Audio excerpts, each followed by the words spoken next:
اکثر دوست احباب ہمارے پاس آتے ہیں تو ان کو یہی پریشانی ہوتی ہے، بچہ بیمار ہے، بیٹی کا رشتہ نہیں آتا، جاب نہیں مل رہی، قرضہ نہیں اتر رہا، مکان نہیں بنا۔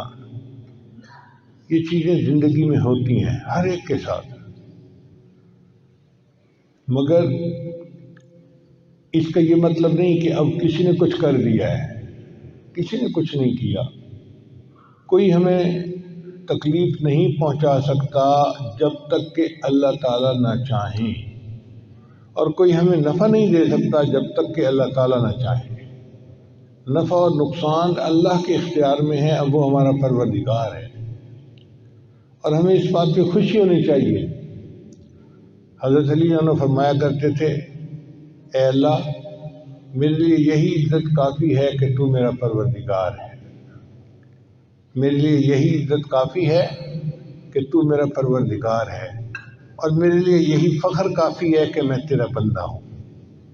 ہم اللہ کے بندے ہیں، اس بات پہ ہمیں فخر ہونا چاہیے کہ ہمارا مالک کتنا عظیم ہے، کتنا بڑا ہے۔ چنانچہ حدیث مبارکہ میں ایک دعا آتی ہے کہ نبی علیہ السلام پر جب کوئی پریشانی مصیبت آتی تھی تو آپ صلی اللہ علیہ وسلم ایک دعا مانگتے تھے، یا حی یا قیوم برحمتک استغیث۔ یا حی یا قیوم یہ اللہ تعالیٰ کے اسماء گرامی ہیں، تو یا حی یا قیوم برحمتک استغیث، اے اللہ اپنی رحمت کے ساتھ میری مدد فرما۔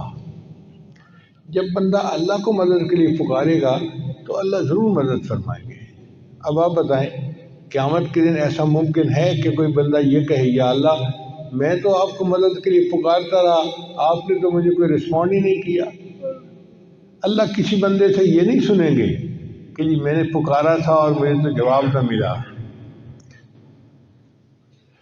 اللہ تعالیٰ ہے، وہ ضرور رسپونڈ کرتا ہے، ضرور جواب دیتا ہے، ضرور بندے کی یہ مدد فرماتا ہے۔ ہمیں مانگنا نہیں آتا، ہم الزام ان کو دیتے تھے، قصور اپنا نکل آیا۔ تو اصل بات یہ ہے کہ انسان اللہ کے ساتھ لو لگائے، اللہ بس باقی ہوس، اور اللہ کو منائے، اور پھر دیکھے کہ اللہ تعالیٰ اپنے بندے کی مدد کیسے کرتے ہیں، اس کو کیسے عزتوں سے نوازتے ہیں، اس کو کیسے نیک نیک اعمال کی توفیق عطا فرماتے ہیں۔